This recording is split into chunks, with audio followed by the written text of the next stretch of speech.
গল্পের নাম তুমিময় নেশায় আসক্ত। লেখনীতে জান্নাতুল ফেরদৌসী রিমি। পর্ব সংখ্যা 01।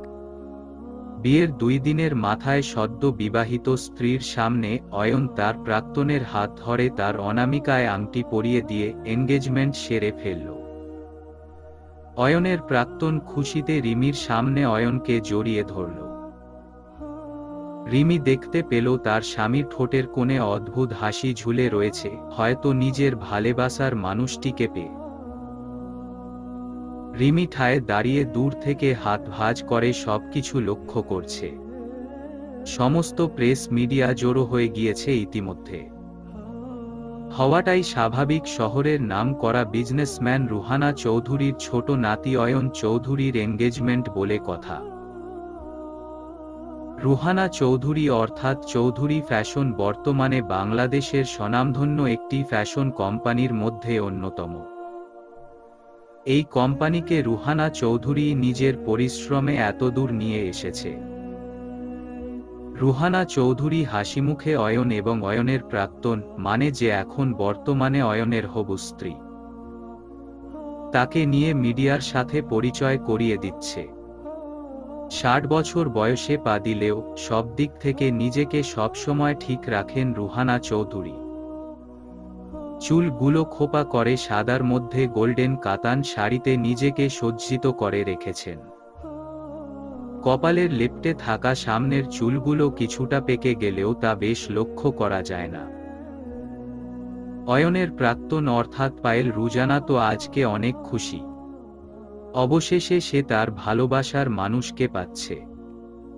বারবার তার অনামিকায় হীরের আংটির দিকে তাকাচ্ছে এবং মুচকি মুচকি হাসছে। অয়ন শুধু ঠায় দাঁড়িয়ে থেকে মিডিয়ার প্রশ্নের জবাব দিচ্ছে। সবকিছুই পর্দার আড়াল থেকে খুব ভালো করেই দেখতে পারছে রিমি। তার স্বামী এবং তার স্বামীর প্রাক্তন প্রেমিকার চর্চা চারদিকে হচ্ছে। রিমির জায়গায় অন্য মেয়ে থাকলে এতক্ষণে বোধহয় হুলুস্থুল কাণ্ড বাঁধিয়ে দিত। কিন্তু রিমি তার কিছুই করল না, বরং চুপচাপ নিজের রুমে গিয়ে বসে পড়ল, যেন তার এতে কিছুই যায় আসে না। হ্যাঁ, প্রকৃতপক্ষেই তার এইসব বিষয় নিয়ে মাথা ঘামানোর সময় নেই। সে তো অন্য বিষয় নিয়ে চিন্তিত। 2 দিন হয়েছে তার বিয়ে হয়েছে অয়নের সাথে, যদিও এই বিয়েকে সে কিংবা অয়ন কেউই মানে না, এমনকি চৌধুরী বাড়ির কয়েকজন ছাড়া এবং রিমির বাড়ির লোকেরা ছাড়া তেমন কেউই জানে না। অয়নের 2 দিন আগেই বিয়ে হয়েছে রিমির সাথে। রিমির হঠাৎ করেই 2 দিন আগের কথা মনে পড়ে গেল, যেদিন রিমির জীবনটি হুট করে মোড় নিয়েছিল। সেদিন রিমির বিয়ে ছিল তার পছন্দের মানুষটির সাথে। পারিবারিকভাবেই রিমির বিয়েটা ঠিক হয়েছিল। পারিবারিকভাবে বিয়ে ঠিক হলেও রিমির সাথে তার হবু স্বামী আমানের বেশ ভালো সখ্যতা গড়ে উঠেছিল। বিয়ের ঠিক কয়েকদিন আগে আমান ডাক্তারি পাশ করে একটি সরকারি হাসপাতালে ডাক্তার হিসেবে কেবল নিয়োগ পেয়েছিল। রিমি এবং আমান বিয়ের কয়েকদিন আগে রোজ রাতে একসাথে কথা বলতো। আমানের কণ্ঠ রিমির খুব ভালো লাগত। খুব মধুরতা নিয়ে সে প্রতিটা কথা বলতো। একদিন সে আনমনেই আবদারের সুরে বলে ফেলেছিল, রিমি পাখি, শুনেছি তুমি খুব সুন্দর গান করো। আমাদের বিয়ের প্রথম রাতে তুমি আমার জন্যে গান গাইবে, আর আমি খানিকটা মুগ্ধ হয়ে শুনব। কি আমাকে গান শোনাবে তো? রিমি লজ্জায় তখন কিছু বলেনি। বিয়ের দিন যখন রিমিকে সাজানো হচ্ছিল, তখন রিমির মা তার মেয়ের কাছে এসে মেয়ের থুতনি উঁচু করে চুমু খেয়ে বললেন, আজ তুই পরের ঘরে চলে যাবি, আমাকে ভুলে যাস না মা। রিমি তার মাকে আষ্টে পৃষ্ঠে জড়িয়ে ধরে বলে, তোমার যেমন আমি ছাড়া কেউ নেই, তেমনি আমারও তোমরা ছাড়া কেউ নেই। তোমাকে কি করে ভুলি মা? তুমি তো আমার সব, তাই না? আর আমি তোর কেউ না বুঝি। কথাটি বলেই রিমির মামা রুমে ঢুকলেন। রিমি তার মামাকেও জড়িয়ে ধরে নরম গলায় বলল, সে কথা কি আমি একবারও বলেছি মামু? তুমি তো ছোটবেলা থেকে আমাকে, আমার মাকে আর আমার বোনকে আগলে রেখেছ। রিমির মামু কথাটি শুনে ভাগ্নিকে অত্যন্ত স্নেহের সহিত মাথায় হাত বুলিয়ে চলে গেলেন। রিমি বুঝতে পারছে তার মামু নিজের চোখের জলকে লুকানোর বৃথা চেষ্টা করছে। ছোটবেলায় রিমির বাবা যখন ক্যান্সারে মারা যায়, তখন থেকেই রিমির পরিবার তার মামুর আশ্রয় থাকে। রিমির মামিও অনেক আগেই পৃথিবীর মায়া ত্যাগ করেছে। তাই রিমির মা, রিমির দুই মামাতো বোন এবং গোটা সংসারকে নিজের হাতে সামলায়। অপরদিকে অয়ন এবং তার রুহানা চৌধুরী সিলেটে এসেছিল কিছু কাজের জন্যে। রুহানা চৌধুরী তার নতুন কোম্পানি তৈরি করার জন্যে সিলেটে মিটিং করতে এসেছিল অয়নকে নিয়ে। রিমির মামা এলাকার চেয়ারম্যান অয়ন চৌধুরী এবং রুহানা চৌধুরীর মতো স্বনামধন্য ব্যক্তিরা তার এলাকায় এসেছে শুনে তিনি সঙ্গে সঙ্গে তার ভাগ্নির বিয়ের বিশেষ অতিথি হিসেবে দাওয়াত দেয়। যদিও অয়ন যেতে চাইছিল না, কিন্তু রুহানা চৌধুরীর জন্যে সে বিয়েতে যায়। রিমি তার ঘরে বসে আছে, তখনই রিমির মামাতো এক বোন এসে বলে, আপাই, বিয়েটা হবে না। আমান ভাইয়া নাকি আজকেই অস্ট্রেলিয়া চলে গিয়েছে কাউকে না জানিয়েই। রিমি কথাটি শুনেই উঠে দাঁড়ায়। মাথা ঝিম ধরে যাচ্ছে। কথাটি তার হজম হচ্ছে না। এই তো রাতেই সে আমানের সাথে কথা বলল। এক রাতের মধ্যে কি এমন হয়ে গেল? রিমির মামাতো বোন বাইরে চেঁচামেচি শুনে সঙ্গে সঙ্গে বেরিয়ে যায়। রিমি ধপ করে বসে পড়ে। তার এখনো মাথা কাজ করছে না। আমান এমনটা কেন করলো তাও সে বুঝতে পারছে না। রিমি মাথায় হাত দিয়ে বসে থাকে, সঙ্গে সঙ্গে ঘরটা অন্ধকার হয়ে যায়। রিমি বুঝতে পারে লোডশেডিং হয়ে গিয়েছে। তখনই কেউ তার রুমে প্রবেশ করে। রিমি বুঝতে পারে কোনো পুরুষ তার রুমে প্রবেশ করেছে, কিন্তু কে? অয়ন ফ্রেশ হওয়ার জন্যে রিমির ঘরটায় ভুলে চলে আসে, কিন্তু অন্ধকারের জন্যে কিচ্ছু দেখতে পারছে না। সে ফোনের লাইট অন করতে নিলে সঙ্গে সঙ্গে কিছুর সাথে পা ভেজে গিয়ে রিমির উপরে বিছানায় পড়ে যায়। আচমকা এমন হওয়াতে রিমিও হতবাক হয়ে যায়। বিপত্তি ঘটে তখন যখন পাড়ার মহিলারা মোমবাতি নিয়ে রিমির ঘরে এসে রিমি এবং অয়নকে এইরকম আপত্তিকর অবস্থায় দেখে। সঙ্গে সঙ্গে তারা বাইরের লোকদের ডেকে আনে। অয়ন সঙ্গে সঙ্গে রিমির উপর থেকে উঠে যায়। ততক্ষণে কারেন্টও চলে আসে। বাইরের লোকেরা, রিমির মা ও রিমির মামু এসে অয়ন রিমিকে একসাথে দেখে ফেলে। বাইরের লোকরা বলতে থাকে, এই মেয়ের হবু বর এমনি এমনি যায়নি। সবকিছু জেনেই এই মেয়েকে বিয়ে করতে মানা করে দিয়েছে। সে মনে হয় জেনে গিয়েছিল এই মেয়ের রুহানা চৌধুরীর ছোট নাতির সাথে সম্পর্ক আছে। মুহূর্তেই লোকরা রিমির গায়ে চরিত্রহীনা ট্যাগ বসিয়ে দিল। রিমি ফুপিয়ে কেঁদে উঠে। সে জানে এখন চাইলেও সে তাকে নির্দোষ প্রমাণ করতে পারবে না। অয়ন রাগে গর্জে উঠে দাঁড়িয়ে বলে, just stop it. Are you guys totally mad? আমি তো এই মেয়েকে চিনি না। আমাদের কিভাবে সম্পর্ক থাকতে পারে? আরেকজন লোক বলে উঠে, তা বললে কি সব ঠিক হবে? আমরা নিজের চোখে যা দেখলাম তা কি মিথ্যে? অয়ন সঙ্গে সঙ্গে লোকটার কলার চেপে ধরে বলে, হাউ ডেয়ার ইউ? আপনি আমাকে জাজ করার কে? আপনি জানেন আমি কে? আমি এখন চাইলেই সব কিছু মুহূর্তেই শেষ করে দিতে পারি। Mind it. লোকটি নিজের কলার ছেড়ে শক্ত গলায় জবাব দেয়, তা বললে কি করে হয়? ক্ষমতার জোরে একটা মেয়ের জীবনের সাথে খেলবেন আপনি? পারলে আমরা পুলিশে যাব। যদি আপনি এই মুহূর্তে এই মেয়েকে বিয়ে না করেন। অয়ন অবাকের সুরে বলে, বিয়ে মানে? হ্যাঁ, বিয়ে। আজকের ঘটনার পরে তো এই মেয়ের কোথাও বিয়ে হবে না। এখন আপনাকেই এই মেয়েকে বিয়ে করতে হবে। অয়ন চোখ মুখ শক্ত করে জবাব দেয়, হাউ ডেয়ার ইউ? আপনাদের সাহস কি করে হয় আমাকে থ্রেট দেওয়ার? ওকে আপনারা যা খুশি করেন, বাট আমি এই মেয়েকে কিছুতেই বিয়ে করব না। আপনারা আমার কিছুই করতে পারবেন না। বাট আমি চটে গেলে আপনাদের কি হবে সেইটা একবার ভেবে দেখুন। ক্ষমতার জোরে আপনি একটা মেয়ের জীবন নষ্ট করবেন, আমরা তা কিছুতেই হতে দিব না। লোকটার কথার সাথে বাকিরাও সম্মতি দেয়। ততক্ষণে রুহানা চৌধুরীর কানেও সব কথা যায়। তিনি ঘরে ঢুকে বুঝতে পারেন পরিস্থিতি হাতের বাইরে চলে গিয়েছে। অয়নও বেশ উত্তেজিত হয়ে পড়েছে ততক্ষণে। কিছু করে ব্যাপারটাকে সামলাতে হবে। রুহানা চৌধুরীর ভাবনার মাঝেই রিমির মামা মাথা নত করে রুহানা চৌধুরীর কাছে আকুতি ভরা কণ্ঠে বললেন, দয়া করে আমার ভাগ্নির জীবনটাকে নষ্ট হওয়ার হাত থেকে রক্ষা করুন। দয়া করুন আমাদের উপর।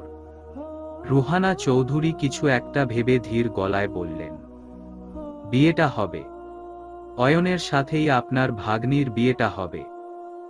রুহানা চৌধুরীর কথায় যেন পরিস্থিতি সঙ্গে সঙ্গে কিছুটা স্থির পর্যায়ে চলে গেল। সবাই থেমে গেল। অয়ন কিছু বলতে নিলে রুহানা চৌধুরী অয়নের হাত ধরে বাইরে নিয়ে গিয়ে কিছু বলতে থাকলেন। অয়ন চুপ থাকলেও মুখে বেশ গম্ভীর্য এঁটে রেখেছে। রিমি তার মায়ের কাছে গিয়ে কান্নার সুরে বলে, মা, বিশ্বাস করো, উনার সাথে আমার কোনো সম্পর্ক নেই। সবাই আমাকে ভুল বুঝছে। আমি জানি রে মা, কিন্তু নিজের মামার সম্মান রক্ষার জন্যে হলেও বিয়েটা করেনে। মায়ের কথা শুনে রিমি তখন আর কিছু বলতে পারল না। কিন্তু তখনই তার মাথায় অন্য চিন্তা চলে আসলো। ঠোঁটের কোণে আলতো হাসি ফুটে উঠল। আনমনে বলে উঠল, এই বিয়েটা করব আমি। অনেক পুরনো হিসাব বাকি আছে। সেদিন ভাগ্যের অদ্ভুত খেলাতে রিমি এবং অয়ন বিয়ে নামক পবিত্র একটি বন্ধনে আবদ্ধ হয়ে যায়। যদিও অয়ন একবারও রিমিকে দেখিনি কিংবা দেখার প্রয়োজনও বোধ করেনি। কেননা রিমি মাথায় ঘোমটা টেনে রেখেছিল। তাদের বাড়ির অদ্ভুত নিয়ম, বাসর রাতের আগে পর্যন্ত সেই সকাল থেকে ঘোমটা টেনে থাকতে হয় বউকে। তাই যখন অয়ন রিমির গায়ের উপর পড়ে গিয়েছিল তখনও রিমিকে দেখেনি। রিমি শুধু ঘোমটার আড়াল থেকে দেখেছিল অয়নকে। বেশ লম্বাটে সুঠম দেহির, বেশ সুদর্শন একজন পুরুষ। বেশি ফর্সা না হলেও কিছুটা হলুদ ফর্সা গায়ের রং। নীল রঙের ব্লেজার পরেছিল। মুখ বেশ গম্ভীর। কবুল বলেই অয়ন আর অপেক্ষা করে না, বেরিয়ে যায় সেখান থেকে সঙ্গে সঙ্গে। রুহানা চৌধুরী রিমিকে তাদের চৌধুরী বাড়িতে নিয়ে আসে। চৌধুরী বাড়িতে প্রবেশ করানোর আগেই তিনি বলেছিলেন, বাড়িতে প্রবেশ করার আগে আমার কিছু শর্ত রয়েছে। রিমি ভ্রু কুঁচকে বলে, কি শর্ত? দেখো, আমি তোমার সাথে অয়নের বিয়েটা দিয়েছি কিছুটা বাধ্য হয়ে, কিন্তু অয়নের বিয়ে আগে থেকেই ঠিক হয়ে রয়েছে। 2 দিন পরে ওর এনগেজমেন্ট বিখ্যাত মডেল পায়েলের সাথে। তাই তুমি নিজেকে অয়নের বউ মনে করতে শুরু করো না। আমি এর বদলে তোমাকে অনেক টাকা দিব। তুমি শুধু অয়নকে ডিভোর্স দিয়ে চলে যাবে। আমার টাকা লাগবে না। আপনি শুধু 6 মাস আমাকে এই বাড়িতে থাকতে দিন, তাহলেই হবে। চিন্তা করবেন না, কেউ জানবেও না আমি অয়ন চৌধুরীর বউ। আপনাদের তো এত বড় বাড়ি, আমাকে 6 মাসের জন্যে আশ্রয় দিতে পারবেন না। রিমির এমন কথায় ভরকে যায় রুহানা চৌধুরী। ভীষণ অবাকও হয়। এই মেয়ে টাকার বদলে 6 মাস সময় থাকতে চাইল। রিমির প্রস্তাবটা অদ্ভুত লাগলেও সেই মুহূর্তে রুহানা চৌধুরী রিমির কথায় রাজি হয়ে যায়। বাইরের হইচইয়ের শব্দে অতীত থেকে ফিরে আসে রিমি। একটা কথা মাথায় ভীষণভাবে চড়া দিয়ে উঠে। অয়নের সাথে অন্য মেয়ের বিয়ে, ঠিক এই কথাটি শুনে প্রেস মিডিয়া বাইরে ভাইরাল করে দেয়। তাহলে তো রিমির বাড়ির লোক রিমিকে এই বাড়িতে থাকতে দিবে না, নিয়ে যাবে তাকে এখান থেকে। কথাটি ভেবেই তরতর করে ঘামতে থাকে। সে দ্রুত পা চালিয়ে বাইরে চলে গিয়ে দেখতে পায় রিমি বাইরে পা দেওয়ার আগেই দেখতে পায় তার স্বামীর সাথে পায়েলের বিভিন্ন ঘনিষ্ঠ মুহূর্ত ক্যামেরায় বন্দী হচ্ছে। অয়ন পায়েলের কোমর জড়িয়ে সামনের দিকে ছবি তুলছে, অর্থাৎ ফটোশুট চলছে তাদের। রিমি বাইরে যেতে গিয়েও যায় না। সাংবাদিকরা জোর হয়ে বিভিন্ন প্রশ্ন করছে রুহানা চৌধুরীকে। রুহানা চৌধুরীর কথার মাঝে ব্যাঘাত ঘটায় তার ছোট ছেলে আশরাফ চৌধুরী। আশরাফ তার মাকে কিছুটা দূরে নিয়ে গিয়ে বলতে থাকে, মা তুমি এখন এইসব কি করছো? অয়ন এবং পায়েলের এনগেজমেন্ট এর কথাটি যদি বাইরে ভাইরাল হয়ে যায় তাহলে কিন্তু আমাদেরই ক্ষতি। চারদিকে শত্রুদের অভাব নেই। তারা যদি জেনে যায় পায়েল আমাদের বাড়ির বউ হতে চলেছে, তাহলে তারা কিছুতেই বিয়েটা হতে দিবে না। তুমি বুঝতে পারছো তো আমি কি বলছি? রুহানা চৌধুরী কিছুক্ষণ ছেলের কথা গভীর মনোযোগ দিয়ে শ্রবণ করলেন। তারপর আফসোসের সুরে বললেন, আমার সত্যি বড় ভুল হয়ে গিয়েছে। আমাকে এখনই যেতে হবে। বাইরে কথাটি ভাইরাল হলে চলবে না। বিয়েটা ভালোই হয়ে যাক, তখন সবাইকে জানাবো। রুহানা চৌধুরী বাইরে এসে সমস্ত প্রেস মিডিয়াকে ব্যাপারটি আপাতত নিউজ করতে নিষেধ করে দিলেন। সমস্ত প্রেস মিডিয়া রুহানা চৌধুরীর কথায় আস্তে আস্তে পার্টি ত্যাগ করে চলে গেল। এতে রিমি কিছুটা স্বস্তির নিঃশ্বাস ফেলল। বাইরে তাকে আর যেতে হলো না। 2 দিন ধরে এই বিশাল চৌধুরী বাড়িতে সে এসেছে, কিন্তু কোনার একটি ঘরটাতেই সেই 2 দিন ধরে আছে। বাইরে বের হয়নি। এই কোনার ঘরটি বলতে গেলে প্রায় 2টি রুমের সমান। তাই রিমির এই ঘরটাতে থাকতে তেমন অসুবিধা হয় না। সার্ভেন্ট এসেই খাবার তার রুমে দিয়ে যায়। এই 2 দিনে অয়ন ও রিমিকে একটিবারের জন্যেও দেখেনি। অয়নের কাছে রিমি শুধুই একজন অপরিচিতা ছাড়া আর কিছুই না। ইতিমধ্যে রুহানা চৌধুরী তাদের ডিভোর্সের কার্যক্রম শুরু করে দিয়েছে। যদিও বিয়ের 6 মাসের আগে ডিভোর্স হয় না, কিন্তু রুহানা তার ক্ষমতার জোরে 3 মাসেই রিমি এবং অয়নের ডিভোর্স করিয়ে দিবেন।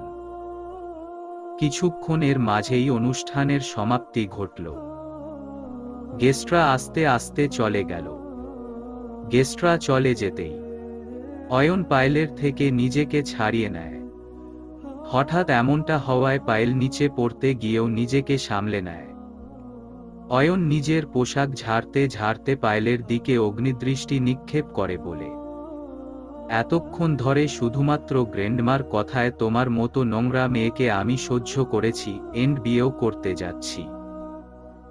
বাট তুমি ভেবো না বিয়ে করলেই এই অয়ন চৌধুরীর কাছে তুমি ঘেঁষতে পারবে। আজকে শুধু সহ্য করলাম, বাট নেক্সট টাইম যেন আমাকে টাচ করার সাহস না হয়, না হলে খুব খারাপ হবে তোমার সাথে। কথাটি বলেই হনহন করে উপরে চলে গেল অয়ন। পায়েল অসহায়ের দৃষ্টিতে অয়নের পানে চেয়ে রইল। অয়নের ছোট কাকি রুজা চৌধুরী পায়েলকে দেখে মুখ বেঁকায়। রুহানা চৌধুরী পায়েলকে শান্ত হতে বলে উপরের দিকে চলে যায়। তিনি জানেন এখন তার নাতি ঠিক কি করতে পারে। অয়নের ঘরে এসেই তিনি থেমে যায়। অয়ন তার সুবিশাল ঘরটিকে তছনছ করে দিচ্ছে মুহূর্তেই। রুহানা চৌধুরী তপ্ত নিঃশ্বাস ফেলেন। এইটাই স্বাভাবিক। অয়ন একবার রেগে গেলে তাকে রুহানা চৌধুরী ছাড়া কেউ সামলাতে পারে না। সেদিন রুহানা চৌধুরীর কথায় বিয়ে করলেও অফিসে গিয়ে জিনিসপত্র ভেঙে ফেলেছে। দুজন গার্ডকে অয়নকে ধরতে নীলেরাগের মাথায় দুজন গার্ডের পায়ে গুলিও করে দিয়েছে। এতটাই ভয়ঙ্কর রাগ তার। যদিও অয়নের ভয়ঙ্কর রাগের সাথে এখন অব্দিও পরিচিত নয় রিমি। রুহানা চৌধুরী এগিয়ে অয়নকে শান্ত করার প্রচেষ্টা করিয়ে বিছানায় বসিয়ে দিলেন। অয়ন রাগে ফুসফস করছে। তপ্ত নিঃশ্বাস ফেলে ক্ষিপ্ত সুরে বলে, আই সওয়ার গ্র্যান্ডমা, ওই নোংরা মেয়ে যদি আবারও আমাকে টাচ করে আমি জাস্ট ওকে মেরে ফেলব। আর সবাই কি বলা বলি করছে? ওই মেয়ে নাকি আমার এক্স গার্লফ্রেন্ড? Like seriously? তুমিও জানো আমিও জানি ওই মেয়েটার সাথে আমার কখনো কোন রিলেশন ছিল না। ও নিজেই মিডিয়াতে এইসব আজগুবি কথা ছড়িয়েছে। শান্ত হও অয়ন। এতটা রেগে গেলে কি হয় বলো? আমি সবটাই জানি। পায়েলের সাথে তোমার তেমন কিছুই নেই। পায়েলই বরাবর তোমাকে পছন্দ করত। ছোটবেলা থেকে একসাথে পড়াশোনা করেছ। এই মুহূর্তে আমাদের কোম্পানির পায়েলকে কতটা জরুরি তা তো বুঝতেই পারছো। আমাদের কোম্পানি এখন উন্নতির শীর্ষে। তার কিছুটা অবদান পায়েলেরও। কেননা পায়েল শুধুমাত্র আমাদের ফ্যাশন হাউজের পক্ষ থেকে মডেলিং করে। বড় বড় কোম্পানি তাকে বড় অ্যামাউন্ট দিয়েও হায়ার করতে পারছে না। এখন যদি পায়েল আমাদের হয়ে কাজ করে না তাহলে আমাদের কোম্পানির বড় ক্ষতি হয়ে যাবে। পায়েল তো তোমাকে ভালোবাসে, তাই সেই শর্ত জুড়ে দিয়েছে তুমি তাকে বিয়ে না করলে সে কিছুতেই আমাদের কোম্পানির হয়ে কাজ করবে না। তাই না চাইলেও বিয়েটা তোমাকে করতে হবে অয়ন। আমার অনেক পরিশ্রমের কোম্পানি। শেষের কথাটি কিছুটা কঠোর গলায় বললেন রুহানা চৌধুরী। অয়নের রাগ কমেনি, বরং সময়ের সাথে সাথে তা বৃদ্ধি পাচ্ছে দ্বিগুণভাবে। রুহানা চৌধুরী উঠে দাঁড়িয়ে অয়নের হাতে একটি ওষুধ দিলেন। অয়ন পানি দিয়ে ওষুধটি খেয়ে নিল। আস্তে আস্তে কিছুটা শান্ত হল সে। শান্ত হয়ে বলে উঠল, তুমি আমার সব গ্র্যান্ডমা। আমি কখনো কাউকে পরোয়া করিনি আর করবও না। তোমার জন্যে আমি সবকিছুই করতে পারি। বিয়েটা কবে আমাকে বলে দিও। আমাকে আর এই সব ব্যাপারে জড়িও না। তোমার এবং ওই মেয়েটার ডিভোর্সের আগে বিয়েটা দিতে পারবো না। তাই 3 মাস পরেই ধুমধামের সাথে বিয়েটা হবে। মেয়েটাকে ওর টাকা বুঝিয়ে দিও। নিশ্চয়ই মেয়েটা ডিভোর্সের বদলে অনেক টাকা চেয়েছে। আচ্ছা, কি নাম যেন মেয়েটার? রুহানা চৌধুরী কিছু বলার আগেই তার ছোট ছেলে মাঝখানে ফোরন কেটে বলে, রিমি মেয়েটার নাম। রিমি নামটা শুনে বুকটা অদ্ভুতভাবে কেঁপে উঠল। বিয়ের সময়ও এই নামটি শুনেছিল, যদিও ততটা গুরুত্ব দেয়নি তখন। বর্তমানেও মেয়েটির ব্যাপারে কোনো প্রকার কৌতূহল নেই অয়ন। সে দ্রুত পায়ে বেরিয়ে যায় বাড়ি থেকে। বাড়ির কেউ চাইলেও তাকে আটকাতে পারে না। বাপ মা মরা ছেলে সে। ছোটবেলায় কোন এক কারণে তার বাবা মা মারা গিয়েছে। তখন থেকেই একরোখা এবং জেদিতে পরিণত হয়েছে সে। তাকে শুধু রুহানা চৌধুরী সামলাতে পারেন।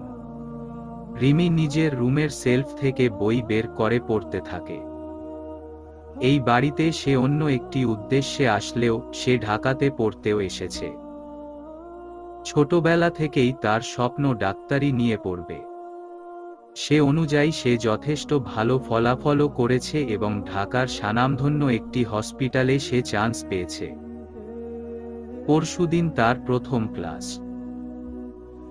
রুহানা চৌধুরীকে এই বাড়িতে থাকার সাথে সাথে সে যেন লেখাপড়ার সুযোগটিও পায়, সেই শর্তটিও জুড়ে দিয়েছিল। নিঃসন্দেহে সেদিন রুহানা চৌধুরী শর্তটি মেনে নেয়। রিমি বই পড়ছিল, তখনই গাড়ির শব্দে তার চোখ জানালা যায়। অয়ন ব্লেজারটি হাতে নিয়ে গাড়িতে উঠে এক টানে গাড়ি নিয়ে বাড়ির গেট দিয়ে বেরিয়ে পড়ে। রিমি সেদিন খেয়াল করে না, বইয়ে মনোযোগ দেয়।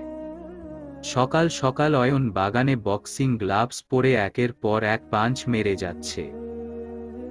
পরনে তার গায়ে সাদা স্লিভ কটন শার্ট, যা তার পেশিবহুল গায়ের সাথে লেগে রয়েছে। ফর্সা চেহারাটি কিছুটা ঘামার্ত, কিন্তু তেজ প্রখর।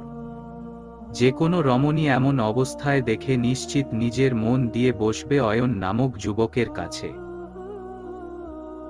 অয়নদের বাগানটি বেশ সুবিশাল। এই বাগানের পর পর ৩-৪টা বড় বড় হোটেল করা যাবে।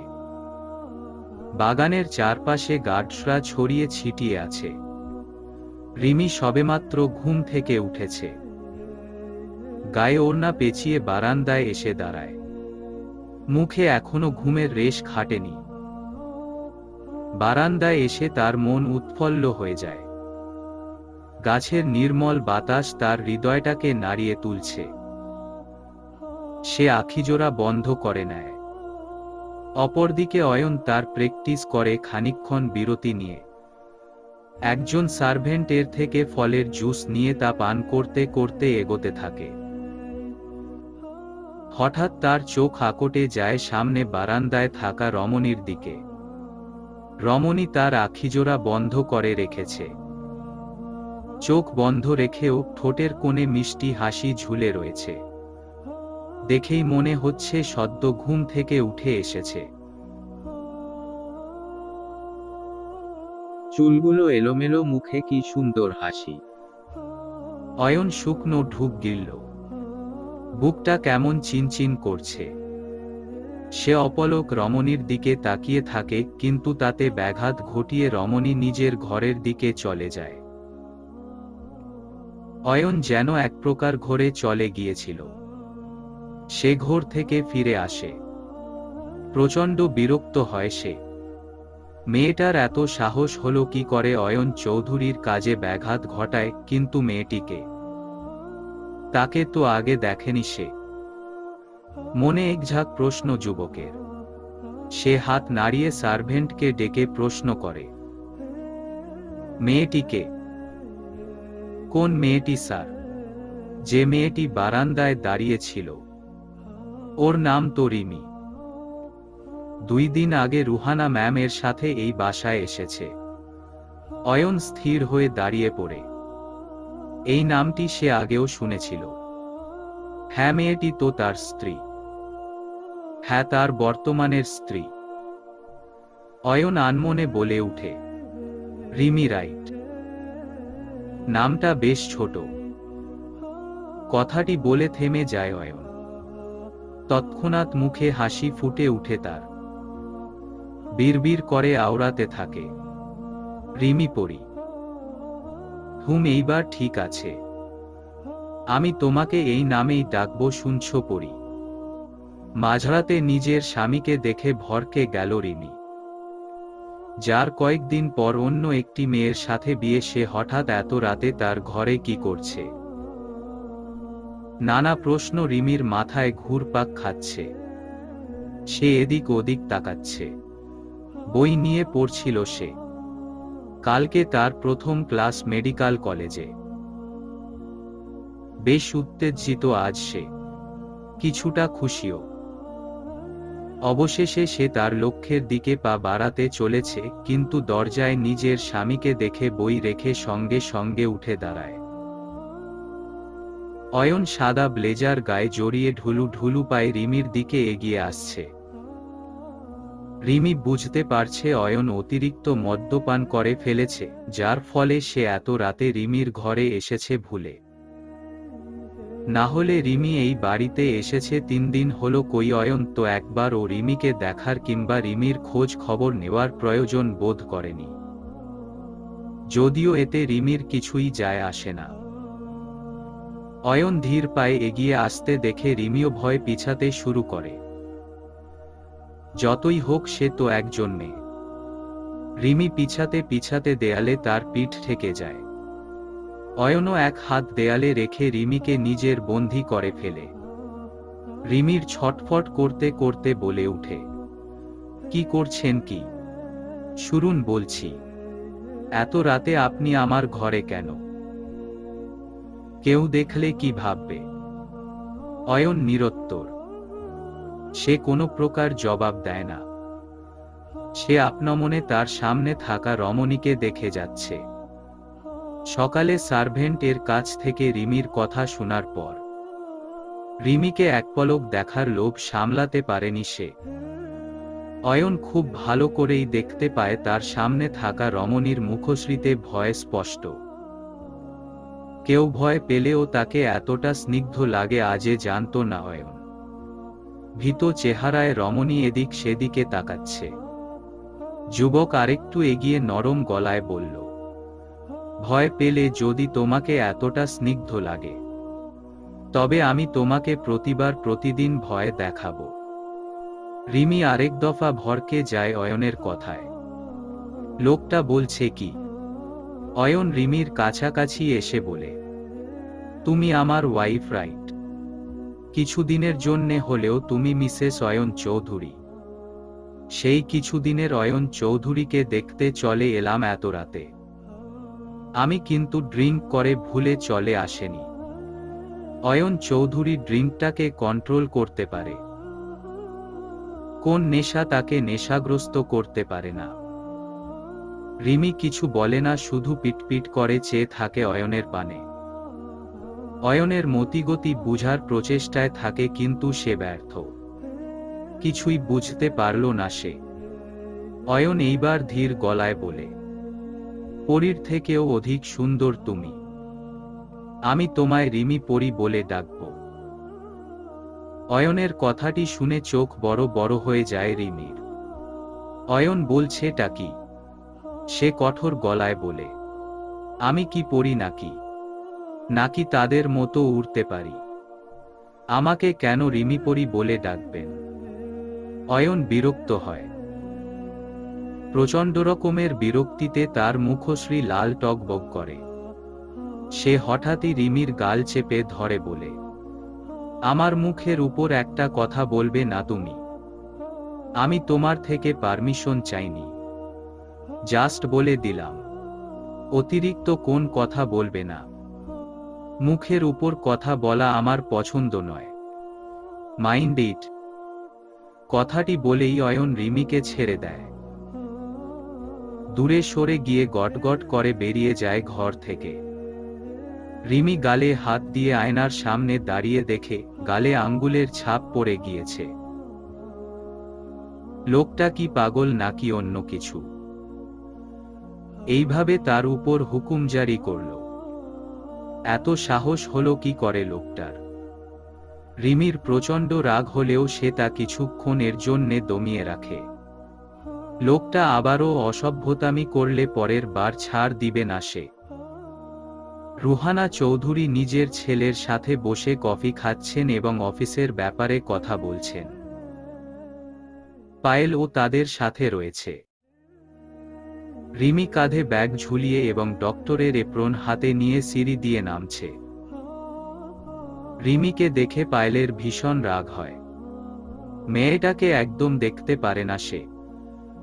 মেয়েটার সাথে অয়নের বিয়ে হওয়ায় তার সাথে অয়নের বিয়ের ডেটটা পিছিয়ে গিয়েছে, না হলে সে কবেই পেয়ে যেত তার অয়নকে। পায়েল কিছু বলতে নিলে হাত চেপে ধরে রুহানা চৌধুরী, চোখের ইশারায় চুপ থাকতে বলে। পায়েলও চুপ হয়ে যায়। রুহানা চৌধুরী রিমির দিকে তাকিয়ে গম্ভীর সুরে বললেন, তুমি কি কলেজে যাচ্ছ? জি, আজকে থেকেই আমার প্রথম ক্লাস শুরু। আলতো হাসেন রুহানা চৌধুরী। গাম্ভীরতাকে দূর করে অতি ক্ষীণ সুরে বললেন, কলেজে যাচ্ছ ভালো কথা। পড়াশোনা করো, থাকো, খাও, আমার সমস্যা নেই। ডিভোর্সের কথাটি মনে আছে তো? রিমিও প্রত্যুত্তরে মুচকি হেসে বলে, কখন কোথায় সাইন করতে হবে বলে দিয়েন, আমি করে দিব। আসছি। কথাটি বলেই রিমি ধীর পায়ে স্থান ত্যাগ করে নিজের গন্তব্যের দিকে রওনা হয়। পায়েল রিমি যাওয়ার পানে কিছুক্ষণ তাকিয়ে থাকে। মেয়েটার মনে নিশ্চয়ই কিছু চলছে, কিন্তু কি? পরক্ষণেই নিজের ভাবনাকে দূরে রেখে আবারও রুহানা চৌধুরীর কথায় মনোযোগী হয়। পায়েলের চৌধুরী ফ্যাশন থেকে শ্যুট আছে সামনের সপ্তাহে, তাও আবার সেই কানাডায়। এমনিতেই অয়নের গলায় একটা মেয়ে ঝুলে আছে। যতক্ষণ পর্যন্ত অয়নের ওই মেয়েটার সাথে ডিভোর্স না হয়ে পায়েলের সাথে বিয়ে হচ্ছে, ততক্ষণ পায়েল কিছুতেই শান্তি পাবে না। রুহানা চৌধুরী তাকে ভরসা দিলেন যেন পায়েল নিশ্চিন্তে কানাডায় চলে যায়। অয়নের ডিভোর্সটা যেন সঠিক সময়ে হয়ে যায়, সেদিকে সম্পূর্ণ খেয়াল রাখবেন তিনি। রিমি এপ্রন হাতে নিয়ে মেডিকেল কলেজের সামনে দাঁড়ায়। সে তার স্বপ্নের অনেকটাই কাছে চলেছে। এই মেডিকেল কলেজেই তাকে তার স্বপ্নের দিকে ধাবিত করবে। রিমি আল্লাহর নাম করে কলেজের ভিতরে ঢুকে পড়ে।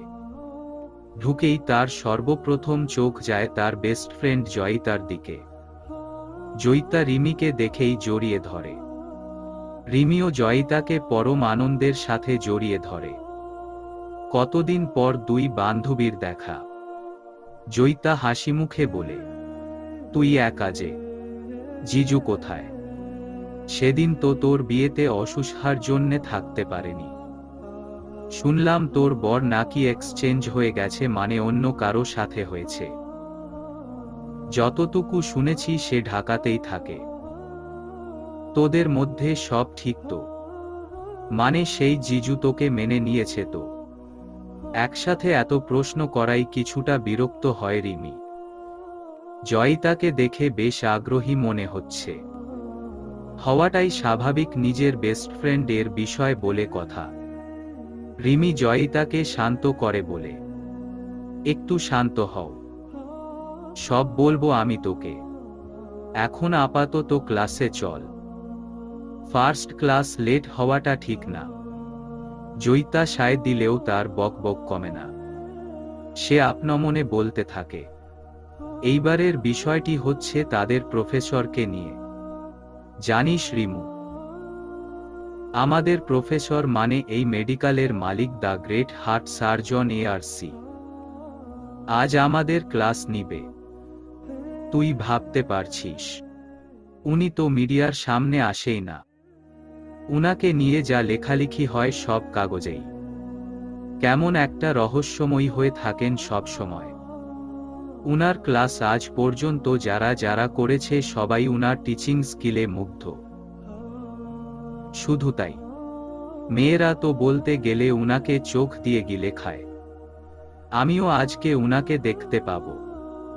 ঈশ্বস ভাবতেই কেমন একটা লাগছে। বাই দা ওয়ে রিমু, তুই কিন্তু উনার দিকে তাকাবি না, বুঝলি? তুই এখন বিয়াত্তা মহিলা। পারলে উনাকে জিজুর নজরে দেখবি। দেখি উনাকে আমি পটাইতে পারি নাকি। জয়িতার কথা শুনে রিমি হাসতে হাসতে ক্লাসে ঢুকে। সে জানে তার বান্ধবী এমনই। যদিও ডক্টর এআরসিকে নিয়ে তারও বেশ কৌতূহল রয়েছে। খবরের কাগজে তার ব্যাপারে অনেক পড়েছে রিমি। রিমি কথাটি ভাবতে ভাবতে ক্লাসের পিছনের বেঞ্চে বসে পড়ে। ক্লাসে লাস্ট বেঞ্চে সে এবং জয়িতা বসে আছে। ক্লাসরুমটা বেশ বড়। সবাই নিজেদের মধ্যে কথা বলছিল, কিন্তু হঠাৎ তারা চুপ হয়ে যায়। কেননা কিছুক্ষণ আগে একজন স্টাফ এসে জানায় প্রফেসর এসিএইচ কিছুক্ষণ এর মধ্যেই ক্লাসে ঢুকবেন। সবাই যেন চুপ থাকে, তাই সবাই চুপই আছে। তখনই প্রফেসরের আগমন ঘটে। অত্যন্ত স্টাইলের সাথে হেঁটে সে ক্লাসে ঢুকে। প্রফেসর রূপে নিজের স্বামীকে দেখে হতভম্ব হয়ে যায় রিমি। তার চোখ বড় বড় হয়ে যায়। মাথা কেমন করে যেন তার ঘুরাচ্ছে। প্রফেসর ডক্টর এআরসি আর কেউ নয়, বরং তার সদ্য বিবাহিত স্বামী অয়ন চৌধুরী। রিমি এখনো হতভম্ব হয়ে তাকিয়ে আছে।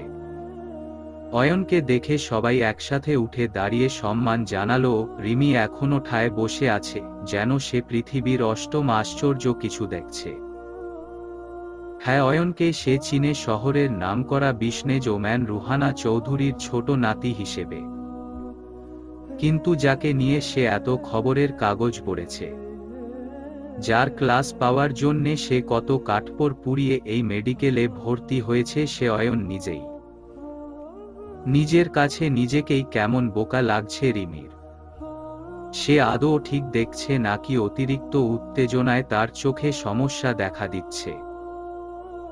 রিমি বারবার চোখ কোচলাচ্ছে, কিন্তু না কোন কিছুর পরিবর্তন হচ্ছে না, বরং বারবার অয়নকেই স্পষ্ট দেখতে পারছে সে। জয়িতা রিমির এমন ব্যবহারে কিছুটা হোঁচকিয়ে রিমিকে বারবার খোঁচাতে শুরু করে। রিমি তৎক্ষণাৎ নিজের ভাবনা থেকে বেরিয়ে আসে। জয়িতা ফিসফিস করে বলতে থাকে, কি শুরু করছিস? কি এইরকম করছিস কেন? ডক্টর এয়ারশি কিভাবে অয়ন চৌধুরী হতে পারে? উনি তো রুহানা চৌধুরীর ছোট নাতি। রিমি কিছু অবাক হয়েই অয়নের দিকে তাকিয়ে কথাটি বলে। জয়িতাও কিছুটা অবাক হলে পরক্ষণে বলে উঠে, হ্যাঁ, কিছুটা আশ্চর্যের বিষয় হলেও এইটাই সত্যি। উনার পুরো না তো ডক্টর অয়ন রওয়াক চৌধুরী। সবাই উনাকে ডক্টর এয়ারশি বলেই চিনে। রিমি জয়িতার কথা শুনে দীর্ঘশ্বাস ফেলে। অয়ন লোকটাকে কেমন যেন রহস্যময় চরিত্র মনে হচ্ছে তার কাছে। রিমি ঘাড় ঘুরিয়ে ক্লাসের সবাইকে পরখ করে নিল। অনেকেই হা হয়ে অয়নের দিকে তাকিয়ে আছে। অয়ন সাদা এপ্রন পরে দাঁড়িয়ে সবার উদ্দেশ্য লেকচার দিচ্ছে। সবাই কি সুন্দর তা গিলছেও। গিলাটাও স্বাভাবিক, ইয়াং প্রফেসর বলে কথা। কিছু কিছু মেয়েরা তো ডক্টর এয়ারশির ফার্স্ট ক্লাস মিস করবে না বলে সকাল সকাল এসে ক্লাসে পৌঁছে গিয়েছিল। রিমি নিজের পাশে জয়িতার দিকে একবার তাকায়। জয়িতাও গালে হাত দিয়ে এক ধ্যানে অয়নের দিকে তাকিয়ে আছে। রিমি জয়িতাকে মৃদু ধাক্কা দিয়ে বলে, এত বড় হা করিস না, মশা ঢুকে যাবে কিন্তু।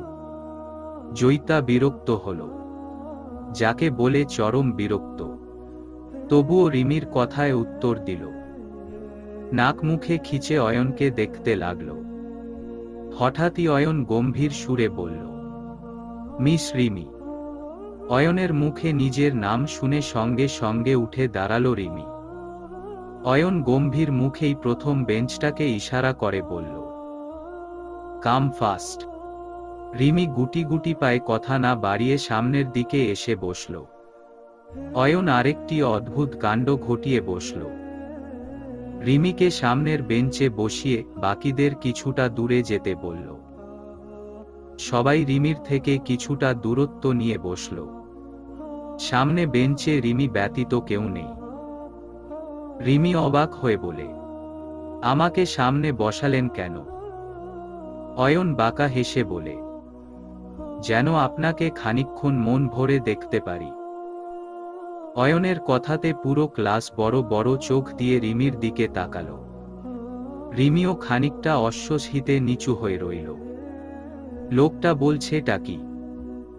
লোকটার মাথায় নিশ্চয় সমস্যা রয়েছে। অয়ন গলায় পুনরায় গম্ভীর্য ভাব এনে বলল, আমার ক্লাসে কথা বলা আমি একদম পছন্দ করি না মিস রিমি। কিন্তু আপনি পিছনে বসে ননস্টপ কথা বলে যাচ্ছিলেন। আপনি কি ভাবলেন আমি কিছু দেখি না? তাই আপনাকে এইবার সামনে বসালাম, দেখি আপনি কিভাবে কথা বলেন। অয়ন কথাটি বলে পুনরায় তার লেকচারে মনোযোগ দিল। অয়নের কথাতে পুরো ক্লাস রিমির দিকে চোখ সরিয়ে ক্লাসে মনোযোগ দিল। রিমিও খানিকটা স্বস্তির নিঃশ্বাস নিয়ে ক্লাস করল মনোযোগ দিয়ে। রিমি মনোযোগ দিয়ে আজকের প্রতিটা ক্লাস করেছে। প্রথম দিন হিসেবে ভালোই কাটছিল তার আজকের দিনটি, কিন্তু বিপত্তি ঘটল যখন একজন মহিলা ডক্টর এসে জানালো ডক্টর এজারশি নাকি প্রতিবছর নতুন স্টুডেন্টদের মাঝে নিজের অ্যাসিস্ট্যান্টকে নির্বাচন করে থাকে, যে এআরসিকে অ্যাসিস্ট করে অনেক কিছু শিখতে পারবে। ক্লাসের সবাই অনেক আনন্দিত ছিল, বিশেষ করে মেয়েরা। তাদের মধ্যে কেউ সর্বক্ষণ ডক্টর এয়ারশির সহকারী হবে, কিন্তু মহিলা ডক্টরটি যখন রিমির নাম বলল তখন তাদের আনন্দ নিমিষেই মাটি হয়ে গেল। যদিও জয়িতা খুশি তার বান্ধবী এত বড় সুযোগ পেয়েছে। রিমির মাথায় হাত। ক্লাসের মেয়েরা কেমন হিংসার চোখে তার দিকে চেয়ে আছে। রিমি বিড়বিড়িয়ে বলে, লোকটা চাইছেটা কি? আমাকে নিজের অ্যাসিস্ট্যান্ট বানিয়ে দিল। উফ, অসহ্য ঝামেলা। পরক্ষণে রিমি ভাবল তার কাছে ভালোই সুযোগ এসেছে। ডক্টর এয়ারশির সহকারী হয়ে তার সুবিধাই হয়েছে। সে অনেক কিছু শিখতে পারবে এয়ারশির থেকে। এতে নিজের লক্ষ্যের দিকে কয়েক ধাপ এগিয়ে যাবে। কথাটি ভেবে আপনমনে নিজেকে সান্ত্বনা দেয় রিমি। May I coming? পরিচিত রমণীর কণ্ঠে অয়ন তার কাজ দ্রুত থামিয়ে এক পলক সামনে থাকা রমণীকে দেখে নেয়। কালো রঙের সেলোয়ার কামিজ পরে তার উপরে সাদা এপ্রন পরিহিতা এক রমণী দাঁড়িয়ে আছে। মাথায় সাদা স্কিপ পেঁচানো। অয়ন খুব স্বাভাবিকভাবেই বলল, মিস রিমি। উফ sorry missus Ayan Rawak Chowdhury, please come. Rimi দ্রুত পায়ে কেবিনে ঢুকে তেজি গলায় বলে, আমার আইডি কার্ডে মিস দেওয়া, তাই আমাকে সেই নামেই ডাকবেন।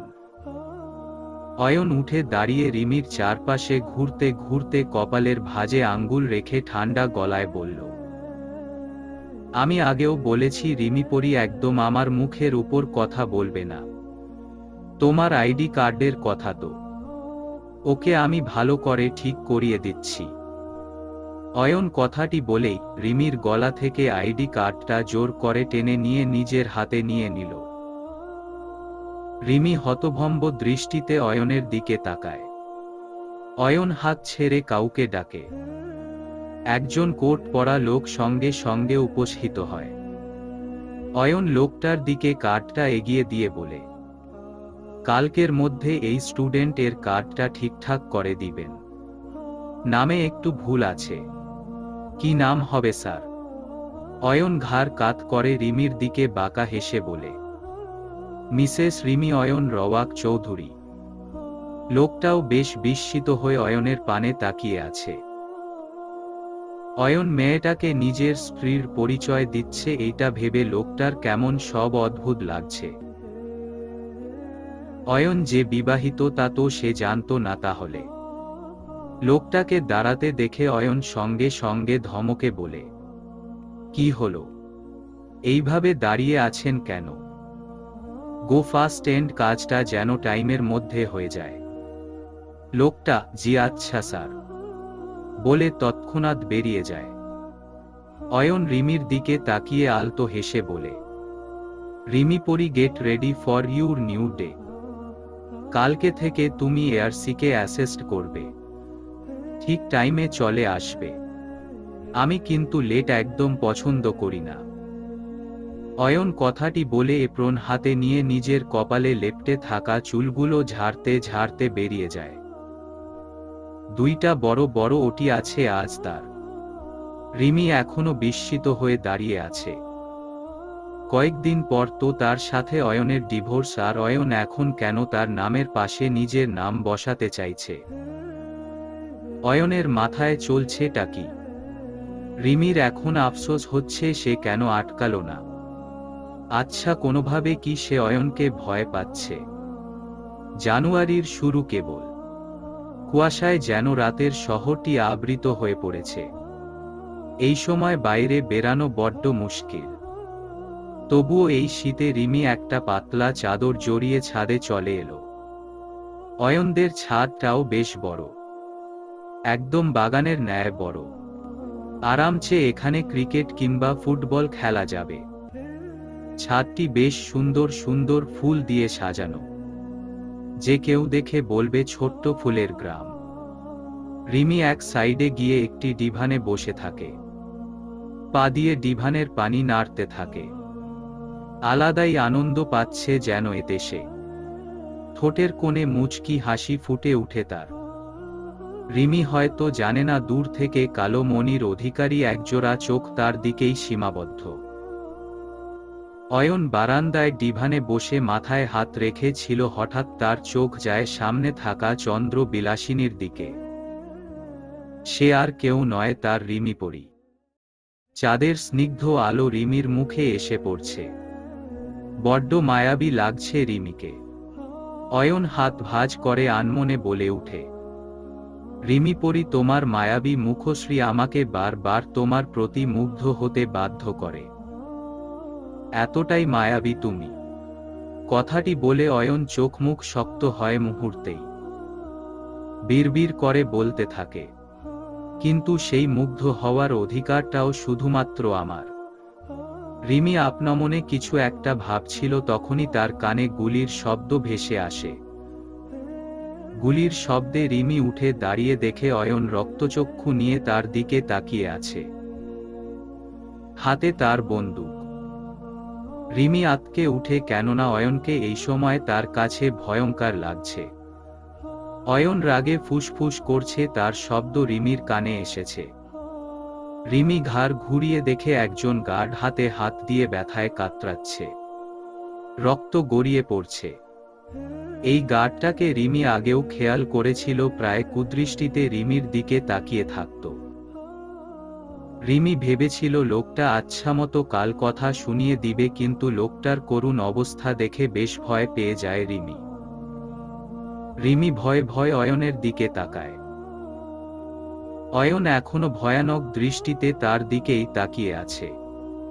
তার মানে গার্ডটাকে অয়নই গুলি করেছে, কিন্তু কেন? রিমি কিছু বলার আগেই অয়ন প্রখর কঠোরতার সহিত বলে, ভিতরে যাও রিমি পরী, ডোন্ট টক। অয়নের আদেশের সুরে কথাটি শুনে রিমি কেন যেন অমান্য করার সাহস পেল না। ধীর পায়ে স্থান ত্যাগ করল। সঙ্গে সঙ্গে আরেকটা গুলির আওয়াজ এলো এবং তার সঙ্গে ভেসে আসলো কারো চাপা আর্তনাদ। রিমির এইবার নিজেকে ঘরে রাখতে পারছে না। অয়ন নিশ্চয়ই লোকটাকে আবার গুলি করেছে, কিন্তু কেন? না, অয়নকে আটকাতে হবে, না হলে লোকটাকে সম্পূর্ণ মেরে ফেলবে। রিমি বেরোতে নিলে অয়নের ছোট কাকি রেজা চৌধুরী সামনে আসেন। সন্দেহের গলায় বলে, এই মেয়ে এত রাতে ঘর থেকে বেরিয়ে কোথায় যাচ্ছ তুমি? গুলির শব্দ এলো। আমাকে যেতে দিন, না হলে উনি লোকটাকে মেরাই ফেলবে।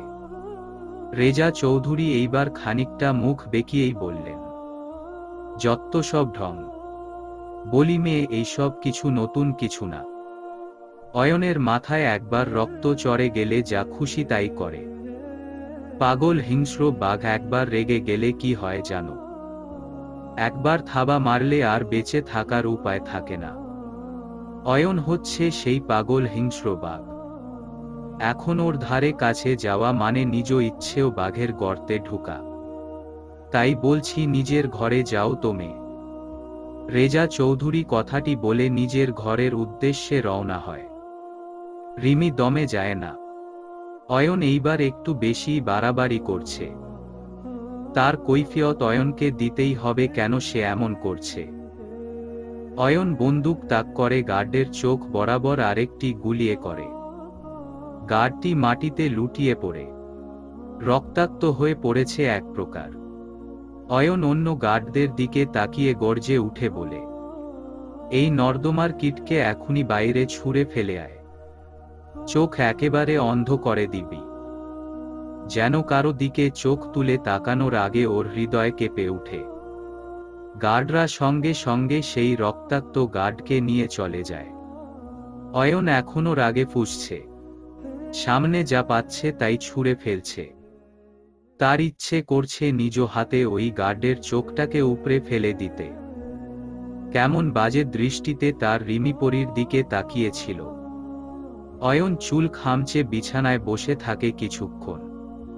রাগে এখনো ফুঁসছে সে। কারো পায়ের শব্দে অয়ন মাথা তুলে তাকিয়ে দেখে রিমি। রিমিকে দেখেই অয়নের মেজাজ বিগড়ে যায়। অয়ন উঠে দাঁড়িয়ে দরজা থেকে রিমিকে এক প্রকার টেনে ঘরের ভিতরে ঢুকিয়ে ভিতরের দরজাটা বন্ধ করে দেয়। অতঃপর রিমিকে দেয়ালের সাথে চেপে ধরে। অয়নের তপ্ত নিঃশ্বাস রিমির গলায় উপচে পড়ছে। অয়ন রিমিকে চেপে উগ্র সুরে বলে, কেন গিয়েছিলে ছাদে? হ্যাঁ, কেন গিয়েছিলে তুমি? তুমি জানো ওই ডাফারটা তোমাকে কত বাজে নজরে দেখছিল। অয়ন যথেষ্ট রেগে আছে। রাগে তার ফর্সা কপালে এত শীতের মধ্যে ঘাম সৃষ্টি হয়েছে। রিমি কিছু চাইলেও বলতে পারে না অয়নের রাগান্বিত চেহারা দেখে। রিমি ভয়ে গুটিয়ে দাঁড়িয়ে আছে। অয়ন তা দেখে আলতো হাসে। এতটা রাগের মাঝেও রিমির ভয়ার্থ মুখশ্রীর দিকে তাকালে আলাদা ভালোলাগা কাজ করে অয়নের। অয়ন চোখ বন্ধ করে ধীর কণ্ঠে বলে, ভয় পেও না রিমি পড়ি। তোমার ভয়ার্থ মুখশ্রী আমার বুকে তোলপাড় সৃষ্টি করে। অদ্ভুত ভালো লাগে সবকিছু। কিন্তু কেন?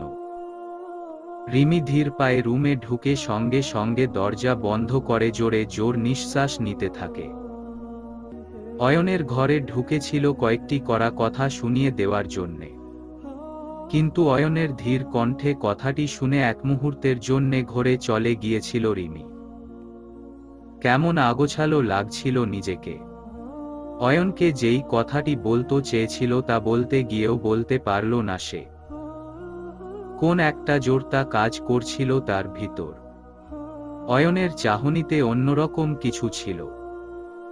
খুব সূক্ষ্ম দৃষ্টিতে সে রিমির দিকে তাকিয়ে কথাটি বলে দিয়েছিল। রিমির কাছে নিজেকে খুব ফুরবল মনে হচ্ছিল। রিমি রুমের চারদিকে পাইচারি করতে করতে নিজেই নিজেকে বলতে লাগল, রিমি তুই কি ভুলে গেলি? তুই কেন এই বাড়িতে এসেছিস? তোর উদ্দেশ্য তো অয়ন চৌধুরী না। তাহলে অয়নের বিষয়ে তুই কেন এত ভাবছিস? ফোকাস কর নিজের উদ্দেশ্যের উপর। যা করতে তুই এই বাড়িতে এসেছিস। উদ্দেশ্যের কথা মনে পড়তেই রিমির মুখশ্রীতে কাঠিন্যভাব চলে আসে। হাতজোড়া শক্ত হয়। চোখ দুটো টলমল করে উঠে। মনে হচ্ছে এখনই গড়িয়ে পড়বে, তবুও রিমি তার অশ্রুকে হাতের উল্টো পিঠ দিয়ে মুছে নিয়ন্ত্রণ করে নেয়। এখন তার কাঁদলে চলবে না। শক্ত হতে হবে। রিমির ভাবনার মাঝেই তার দরজায় কেউ শব্দ করে বাইরে থেকে। শব্দের উৎস পেতে রিমি উঠে দরজা খুলে দেখে কম বয়সী হাসিখুশি মেয়ে তার সামনে দাঁড়িয়ে আছে। পরনে তার লং স্কার্ট। মেয়েটাকে দেখেই মনে হচ্ছে 15 কিংবা 16 বছর বয়স হবে। মেয়েটি রিমিকে দেখেই মিষ্টি হেসে বলল, আমি মেঘলা, অয়ন ভাইয়ের ছোট বোন, মানে এই বাড়ির একমাত্র ছোট মেয়ে। যদিও সবাই আমাকে মেঘ বলেই ডাকে। তোমার সাথে দেখা করার খুব ইচ্ছে ছিল জানো। আমি স্কুলের পিকনিকের এক সপ্তাহের জন্যে সাজেক গিয়েছিলাম, তাই তোমার সাথে আমার এতদিন দেখা হয়নি। আজ কেবল আসলাম। এসেই তোমার সাথে দেখা করতে চলে এলাম। রিমি মেঘের কথার প্রেক্ষিতে মুচকি হেসে বলে, বাইরে দাঁড়িয়ে আছো কেন? তুমি ভিতরে এসো। মেঘ খুশি মনে ভিতরে ঢুকে গেল। মেঘ হলো অয়নের ছোট কাকার একমাত্র মেয়ে।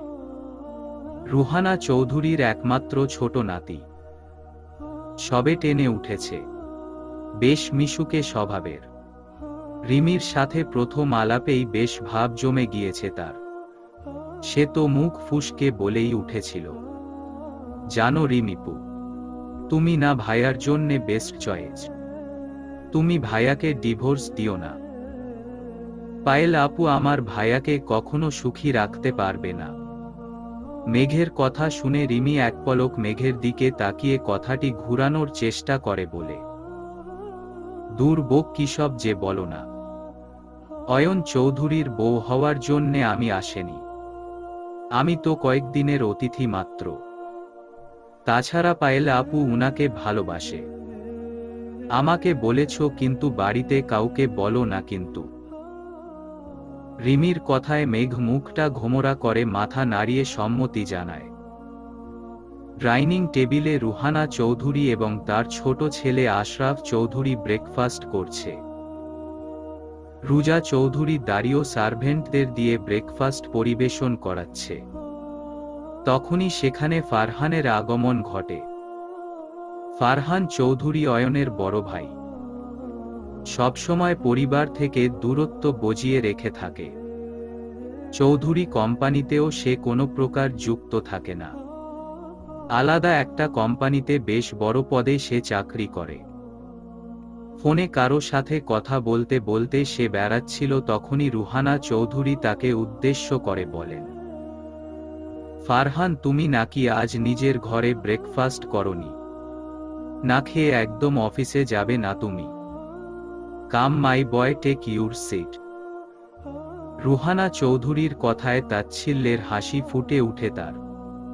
তাচ্ছিল্যের সুরেই বলে, আমার জন্যে এত কনসার্ন, এর জন্যে থ্যাঙ্কস গ্র্যান্ডমা, বাট আমার তোমার এত কনসার্ন লাগবে না। So sorry grandma. ফারহান আর দাঁড়ায় না, গটগট করে বেরিয়ে যায়। রুহানা চৌধুরী অপমানবোধ করেন। রিমি মেডিকেল এর বইপত্র গুছিয়ে সিঁড়ি থেকে নামছিল, কিন্তু ফারহানকে দেখে সে থেমে যায়। ফারহানের যাওয়ার পানে তাকিয়ে থাকে কিছুক্ষণ।